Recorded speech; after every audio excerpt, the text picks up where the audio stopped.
Hi, I'm Krishna from the Things Industries, and we had to talk about the Things Indoor Gateway Pro.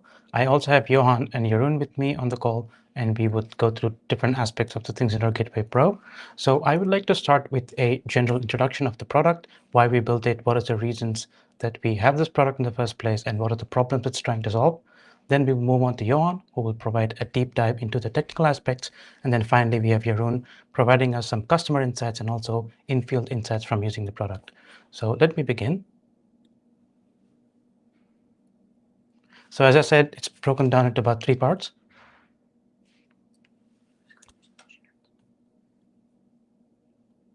Technical difficulties as always.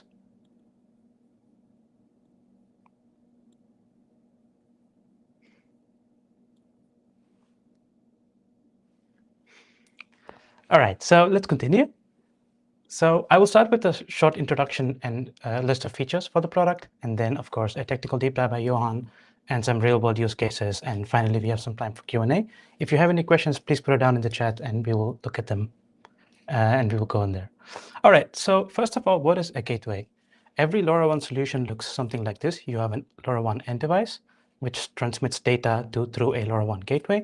You have a LoRaWAN network server, which is in this case the thing stack, and then you have an application that actually receives this data and processes the data, and data always flows back through the network server to the gateway to the end device.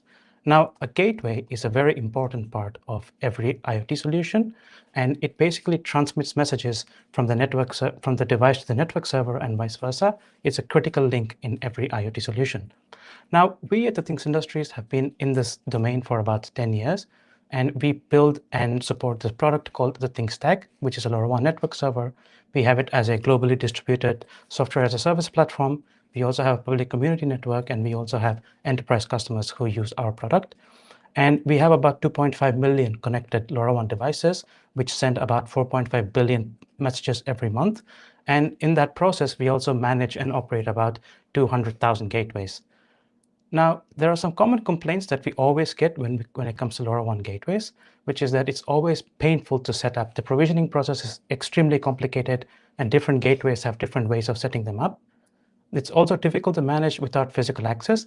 Many of the times, gateways are set up in remote locations, and it's quite difficult to reach them. So doing any management on them on remote gateways is quite complicated.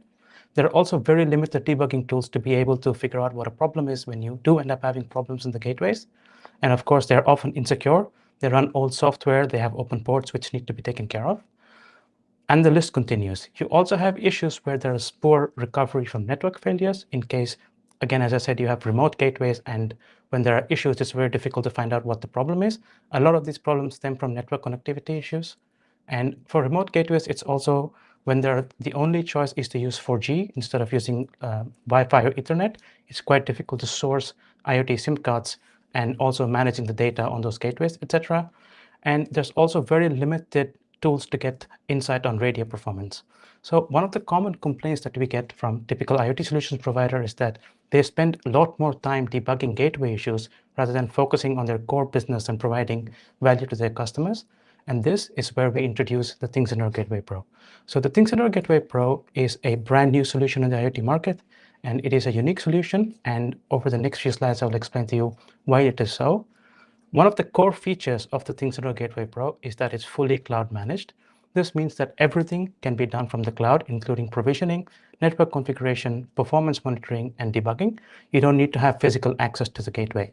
As a matter of fact, it's secure by design, mainly because there is no physical access to the gateway, which means that you can put your gateways in a remote location and be rest assured that there will be no way to get physical access to these gateways. We also use MTLS for secure communication, which means that the device communicates with the network securely and your data is secure in transit. And we also have firmware updates on the gateway. What this means is that we will be constantly updating the gateway over the air to make sure that it is with the latest libraries and also with the latest software. So the Things Indoor Gateway Pro also supports true zero-touch provisioning. What this means is that all you have to do is just plug in the gateway to power and it's ready to go. And this is because all gateways come with a 4G LTE SIM card, which is enabled by default, and there is no configuration necessary. You could also choose to plug in an Ethernet cable additionally to provide Ethernet connectivity, or you can also set up Wi-Fi. One of the unique features of the TTIC Pro is that Wi-Fi configuration of the gateway can also be done in the cloud. You can set up your configurations on the servers, and when the gateway comes online, the gateway will pick up the configuration and connect to your Wi-Fi endpoint. And what this does is that it takes the average time to set up a gateway from about 30 to 40 minutes, depending on the gateway, to about 2 to 3 minutes, which means that for people who install and manage gateways, this really saves a lot of time, and this also reduces the total cost of ownership of these gateways. And what these gateways have is that they have cellular connectivity installed. As I said, there's a SIM card that comes in with every gateway. 4G LTE is enabled in every SIM card, and the data usage is included in the gateway costs. So you can use this as a primary connectivity options. So all you have to do then is to plug in the power supply and do nothing else. Or you can use it as a fallback for when your primary connectivity option, for example, Wi-Fi or Ethernet fails. So this makes sure that in case you have Wi-Fi or Ethernet failures, you can always fall back to 4G LTE and your gateway will still remain connected. And the final aspect is that there is in-depth monitoring tools. We have the ThinkStack NOC, the Network Operations Center, which collects a lot of metrics from the gateway, and you can use our API or our UI to monitor and measure the performance of the gateway. And there's one bonus feature. What we've done is that we have simplified the procurement process. What that means is that you can just order a gateway or a batch of gateways directly from our website, and then we will deliver it to your customer sites where it's very easy to set up and install. And we have made sure that you can scale your IoT solution without having to worry about procurement and installation of gateways. And this is a big overview of all the features that the ThinkZero Gateway Pro has. You can pause the video at this point and take a look at them. So what I'm going to do now is to hand it on to Johan. So you might be wondering, all of this sounds nice. It looks a little bit like magic. What is the technology that runs behind it? So I have Johan Stocking, who's the CTO and co-founder of the Things Industries, to run through the technical details of this gateway. Hey, Krishna. Hey, everyone. Thanks for the intro. So I want to switch immediately to the screen share because the best way to explain zero-touch provisioning is just showing you how it works. So this is the ThinkStack Cloud. I think most of you guys are familiar with this. This is the screen where you can add a new gateway. You can add a gateway. The easiest way to add the Things Indoor Gateway Pro is actually by scanning the gateway QR code. But I'm now on desktop and I'm using my webcam for this stream. So I'm just going to type in the EUI so that I already did that. And then the ThinkStack is smart enough to determine that this is indeed a managed gateway and that you can claim it with an owner token. So I have that here in my clipboard. I can give it an ID. Frequency plan doesn't really matter. And then I can claim it. That name already exists. So this is then the screen for connecting the gateway, and then you see here that it connects, well, it is actually already connected via cellular through the KPN network, which is kind of ironic, but KPN is really good as a cellular network. And you see here that it has two connections, one with the gateway controller and one with the ThinkStack. So the ThinkStack is what we're looking at now. And the gateway controller is our central service. And you see also now that it's switching connections. So you saw here just before a few seconds ago, it was connected to cellular, and now it's switching to Wi-Fi. This is actually because, oh, it's back on cellular. This is because I have it using this same gateway also for debugging. But I'm just going to show you how it works, how to connect this gateway via Wi-Fi. So here in the ThinkStack, you can enable Wi-Fi or Ethernet. And again, this is optional. Every Things Indoor Gateway Pro comes with a SIM card and a cellular data plan. And here I can create a new profile for a Wi-Fi network, which I can share with multiple gateways. So if I have multiple gateways at a site, I can basically define one profile. So I have here Things Industries. I use this Wi-Fi network, and the password is here. And I can also have, static DNS and other features that I don't really need right now. And then it's going to connect via Wi-Fi. And then here you see now that it's correctly connected via Wi-Fi. So it now has both cellular and Wi-Fi. You can see here the IP address that it got. And that's it, basically. That's all you need to do. Again, you don't even have to do this. You can just use the cellular backhaul only if you want. And other than that, it's just a normal gateway. So it has all the settings you see here. It puts the gateway automatically on the map. We use Wi-Fi geolocation to do that. So that's very helpful. So you don't have to do that yourself. And yeah, that's it. It's not receiving data here now, but that's not really necessary. So that's basically, in a nutshell, zero-touch provisioning. It's fully integrated in the Think stack. Then I go back to my presentation. That's here. That's whoop. Here, this one, and then this one. That should be good. So zero-touch provisioning, I just presented that.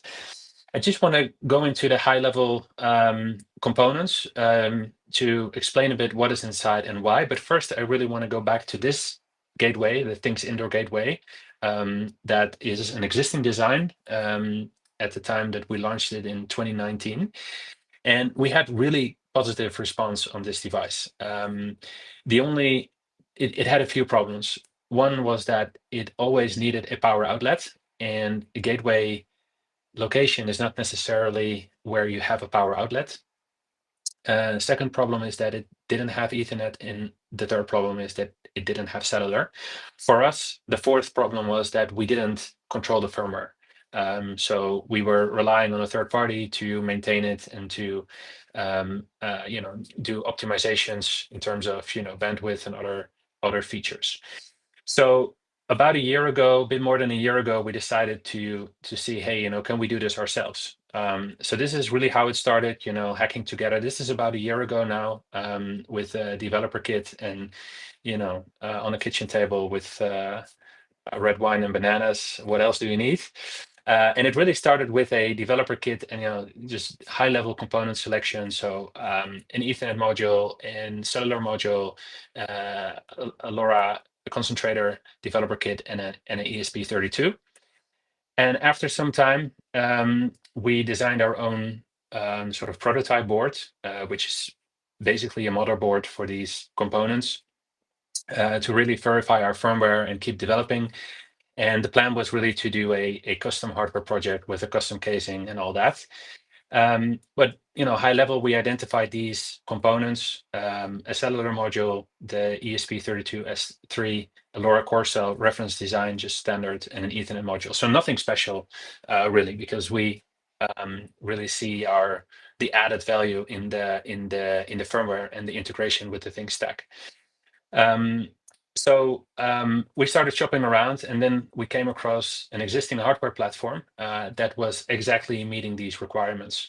And so that had these interfaces. So it's an existing product where we build our firmware from the bootloader up. So it's a proven design, and we can have all the flexibility to do whatever we want because we own the firmware. So it has two antennas, one for cellular, one for LoRaWAN. It has a Type-C power connector, Ethernet port, and a SIM slot. You can change the SIM card if you want, but the subscription includes a SIM card. And I'll get to bringing your own SIM by the end of the presentation. It has two options for power. One is USB power, and the other is DC power, which is sometimes available. It's a 5 volts DC power. It may make it even easier to install. And we decided to go for a really nice white label product that you can install anywhere, typically indoor in buildings or shops or wherever. So that's a bit on the hardware components and how we came to building this product. Then I want to go into a few details on how the connectivity works and how we secure this thing. So as you saw in the thing stack, the gateway has two connections. One with the gateway controller, which is our central service that we operate, and one is with the thing stack. And it can be any deployment of the thing stack. So it can be the thing stack cloud, as you saw in the presentation just before, but it can also be the sandbox that's used on the things network, the community network, but it also works in the thing stack open source and the thing stack enterprise and cloud discovery. So it's very versatile. And what the gateway controller does is that it remotely configures the gateway. So it always has a connection with our service, so we can remotely configure it and make sure it connects to the right instance of the thing stack. And for that, we designed a new protocol, and our requirements were that it had to be very bandwidth efficient, low latency, and secure. And it had to be efficient so that we can have two simultaneous outbound connections from the gateway, providing that, of course, this is an MCU, so it's always a bit limited on resources. So we chose to go with a WebSocket connection, which is obviously an upgrade on basically a normal HTTP request. That's easy for us because we can easily handle that in the cloud, and then use protocol buffers, which is a very efficient binary based protocol that we can also easily extend. The connection with the controller is for configuring the network interfaces, so Wi-Fi and Ethernet, but also the configuration of the thing stack. We automatically do firmware updates. It reports status and diagnostics and logs in case there are any issues. And the connection with the thing stack is really for the channel plan and obviously the packet forwarding. And we went to great lengths to optimize this as much as possible. And we only have 37 bytes of overhead for one uplink message, which is currently the most efficient protocol in the market that I'm aware of. And to secure all of this, we use TLS mutual authentication. So every gateway comes with a client certificate that it uses to authenticate and identify itself with. These are some metrics from the gateway controller. And here we see that about 70% of the gateways that are currently in the field are using the cellular connection. And then about 15% each for Ethernet and Wi-Fi. So the majority of the gateways, customers rely on the cellular backhaul and they don't configure Wi-Fi or Ethernet, because if Wi-Fi or Ethernet were configured, then the gateway would use that. And we see actually that this green part is increasing as customers get more confident with the gateway and the cellular connection, that they use that more and more often. So that's pretty good. Then a bit about pricing. So we have, it's available currently for the European and North America markets. And it comes with a subscription that includes the cellular connectivity and the remote management and the firmware updates. And it could be a subscription per month or per year. And in volume, we have plans for multiple years available. And we also have a bring your own SIM option. And volume is around from 100 units. How to get started. So you can order the gateway at thethingsshop.com, and you can basically follow the instructions. It comes with a QR code, a unique QR code per device that brings you to the place where you can configure your subscription and claim it on the Think stack. So that's the technical part in a nutshell. Then I switch back to Krishna, who is going to introduce Jeroen. Thanks, Johan. Thanks for all the information. So we've spent quite some time talking about the features and the technology behind the ThinkCenter Gateway Pro. Now let's hear from somebody who has real-world experience with IoT solutions and how the TTIC Pro helps in their needs. Let me introduce Jeroen van der Laar, General Manager and co-founder of Inscio, to take it away from us. Hi, thank you, Chris. Thank you for having me and giving me the opportunity to share my story. I'm going to try and share my screen.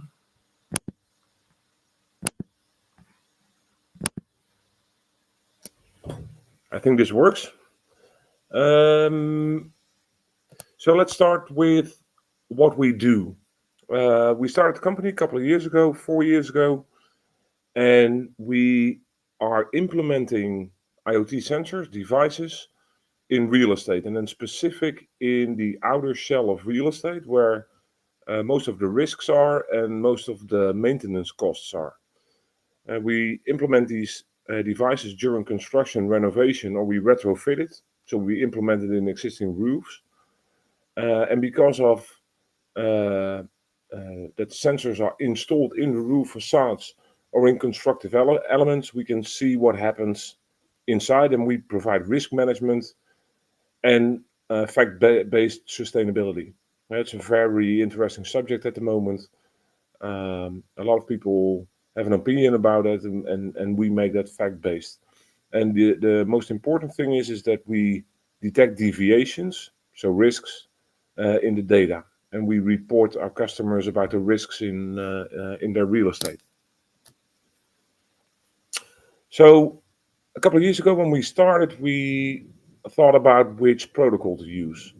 So why LoRa?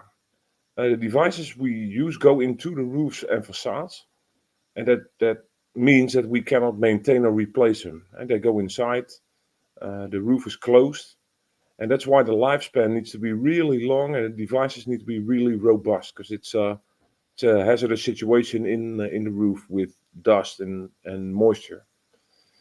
And we concluded that LoRa had an ideal energy consumption for the business we started.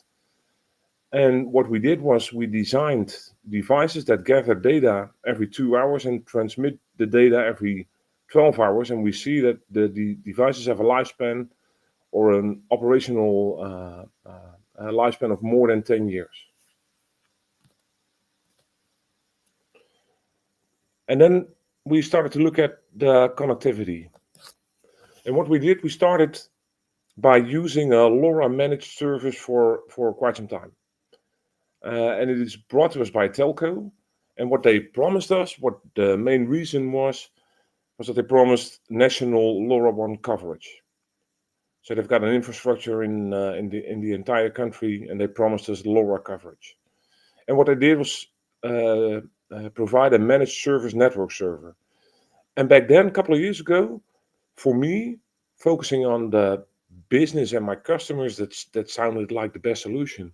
No infrastructure to manage, no gateways to deploy, no hassle, flat fees, and focus on customer value instead of tech.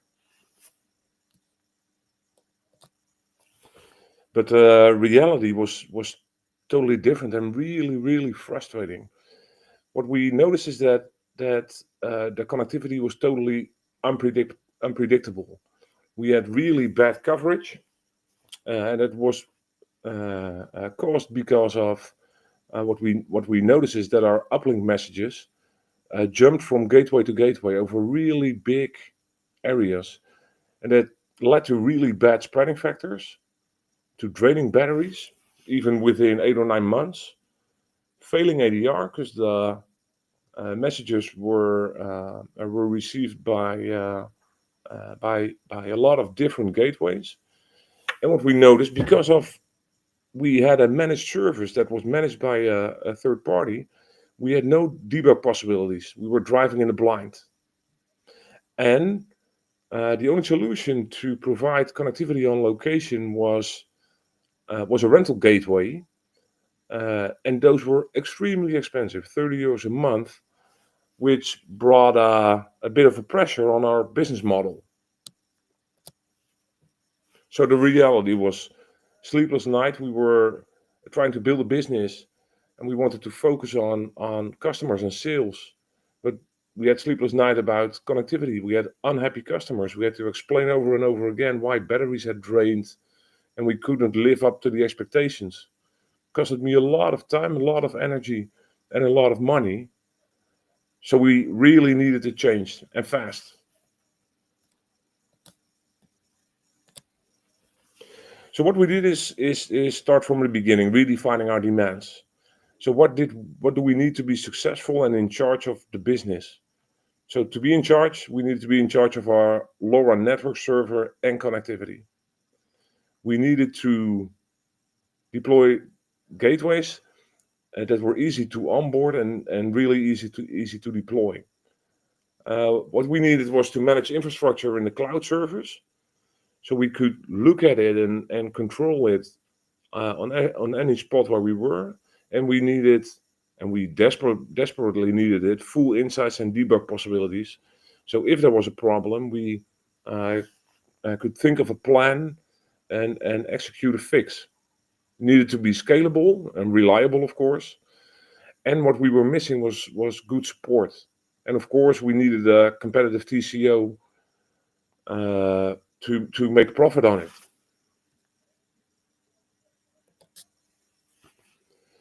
So I sent Wienke, the Things Network, a mail, and he told me that the Things Gateway Pro had just been released. And to be honest, I had never heard of it. I didn't read the newsletters, of course. But what they told me sounded really promising, and I ordered 2 for testing and analysis. And what I noticed is that it ticked my demand boxes. So I ordered 15 more. And for the last couple of months, I've shifted all my existing projects to the Things Industries network server and the Things Industries Gateway Pro. What is my experience so far? What Johan just demonstrated, it is really easy to onboard, just a few clicks.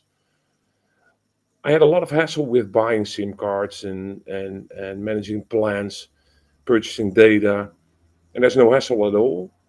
What I do notice is that it has way better spreading factors and RSSI than using the old infrastructure or the rental gateways. And what's most important for me is that it brings me insights and dashboards to, if there's any problem, which I haven't found one yet, but I can execute a fix, or at least analyze the problem and execute a fix. And already, because I quit all the rental gateways, saved me quite some money already. And of course, that's really nice. So that in a nutshell was what I had to share with you today. I'm going to stop the sharing of my screen. Thanks a lot, Jeroen. It was very And useful over for to us. you. Yeah, Thank you it's very nice much. And I nice think, to tell about it.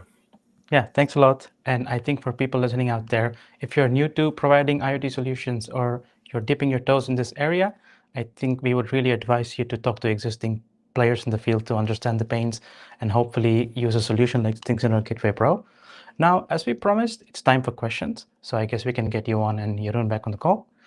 And now is the time for some questions. So there are already some from the chat, and I will go through them. And I also have a list that I've sourced from forums, which we can also go through if we have time later on. So the first question is there a way to filter Dev UI, or for instance, on the gateway? So currently there isn't, so the Things Integrated with Pro now forwards all traffic, and we think that is our problem because it includes the cellular backhaul, and we pay for it. We may filter based on net IDs when it becomes an issue, but it will limit any potential roaming and peering functionality. So that's why we don't filter at the moment. If we get if we have customers that want to use their own SIM cards, and for them the data consumption becomes a problem because there is a lot of data consumption by traffic that is not intended for their LoRaWAN network, then we can obviously look at the proper filtering. Thanks. And I have a question that I can fold that in, which I see quite a lot on forums. Is there a cap on the data usage for these gateways? No. So what we see in our metrics is that some gateways are burning hundreds of megabytes per month, and some are burning very little because they are using Ethernet or Wi-Fi, and then they only have the cellular connection as a backup. So the variety between the data consumption is really big. And we also understand always from customers that this is one of the main reasons why they don't use cellular in the first place, because they can't predict the cellular data consumption beforehand. And if you are deploying only a few gateways or dozens of gateways, you don't get to get a nice contract with an operator or with an MVNO where you can do pooling for lots of gateways. So that's what we can do, and that's why it's a fixed price for the gateway per month or per year, and it includes unlimited traffic for LoRaWAN. Nice. And I can also assume that if there are people who really want to use filtering, then it also lowers the data connectivity there. Another question related to connectivity is that is there possible to have, does the SIM card have multiple operators? Yeah. So currently, the reasons why we are currently limited to US, Canada, and Europe is actually certification and the combination of the cellular module with the 868 or 915 LoRa. But the SIM card itself is actually global. It's the European version works on every European network, and also multiple operators within a country. And in the US, the same thing. So it even includes the Verizon network, which is typically the best network in the US. So yeah, it will pick the best network that is available. Excellent. And a follow-up question would be, are there mass provisioning possibilities on the gateway, or do you have to create, so of course you can create a single gateway by hand on the console. How do you do that for a big batch of gateways? So we have everything in the API. So actually, the console is just an API client for the Think stack. So whatever you can do, you can actually do that through an API as well in an automated way. So that's one way to do it. And the other way would be that we would have console support for example, importing a list of gateway UIs and owner tokens. We are working on that to make that easier in the console. Yeah, so to add on to that, we have options in the future where you can just drag and drop a file for a bunch of gateways, and they all get provisioned at the same time. So more questions coming in. What has anybody tried to attach a high gain antenna to this gateway to increase the range? Do we allow that or support it, Johan? Well, yeah, I mean, people are on their own to do that, but you can actually you can do that. Let me show you the inside. So it's a UFL connector. Oh, sorry, I have this thing. I can't show it now because it's connected to a screw. But you can do that, but you would have to be very creative. And it's the antenna that is on there is really designed for indoor use, not for outdoor. And for indoor, it really it's really good enough. Indeed. And one of the questions I commonly see on forums and in support is, how does somebody know if their gateway goes offline? How do they know that? How can they get to know? Yeah, so this gateway is really hard to go offline unless it has a power outage, of course, because if it doesn't have cellular, and that's also why we recommend configuring Ethernet or Wi-Fi or both, so that it has 3 ways to connect. But obviously, if there is a power outage, then it will be offline. And for that, we have a new alerting feature in the Think stack, which you can use to configure notifications when a gateway goes offline. And this could be an email, text message, or an API call. So you can handle that well on your end. So that's a push-based alert right from the Think stack. And also we have the Network Operations Center that you already briefly introduced, where you can see the historical uptime of the gateway. Excellent. Any more questions from the chat? We are open to more questions. I have a few final ones. Do we plan to support stuff like spectral scanning to measure the radio performance in an area on the ThinkSino Gateway Pro? Yeah, so it has the capability of doing that. We currently don't use it. So it has a SX1262 that can be used for spectral scanning and for listen before talk. We do plan to expand the where we sell these gateways outside of Europe and North America, in regions where there is a requirement for listen before talk, for example. For spectral scanning, we don't implement that right now, but this is definitely something that we want to do. It's usually less of an issue for indoor networks, but sure, sometimes it's very useful to see which channels are practically unusable and adjust your channel plan for that. Indeed, thanks. So there's a question from the chat. For people who live in Canada, how can they get started with the ThinkSino Gateway Pro? Yeah, so it's the same thing. So the Things Gateway Controller is a global service, and we have also global support through the ThinkStack Cloud. And you can just make use of your existing the ThinkStack Cloud support for getting support with the gateway. It just works as well as in Europe. There's no difference basically. So another question is, in case somebody wants to just power the gateway through battery, do we have some idea of the power consumption?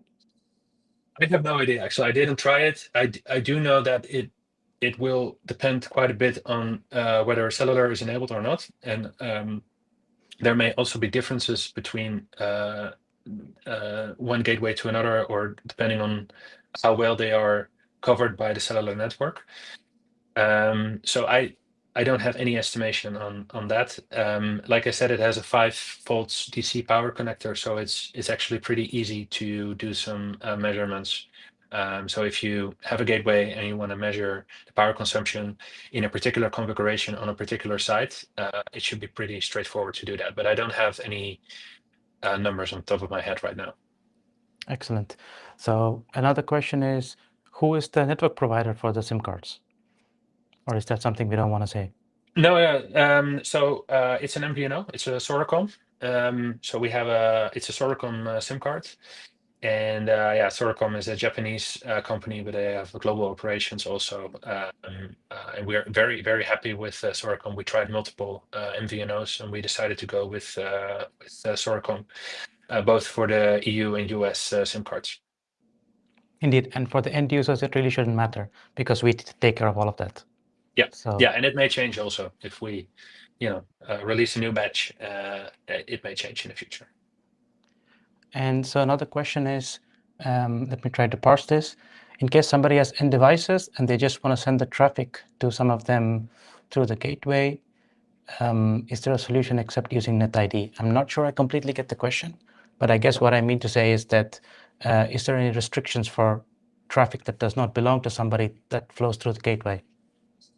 No, so currently I think it's the same as the first question. I think the gateway currently forwards everything, and the thing stack just figures it out. And indeed, in some areas, the majority of the traffic is actually discarded if there's a lot of other LoRaWAN coverage around. But yeah, we have something like Packet Broker, which allows you to exchange traffic with other networks. You can also bring your own NetID even on the ThinkStack Cloud. So if you are a LoRa Alliance member, then you can get your own NetID. You can use that in your tenant. There is no.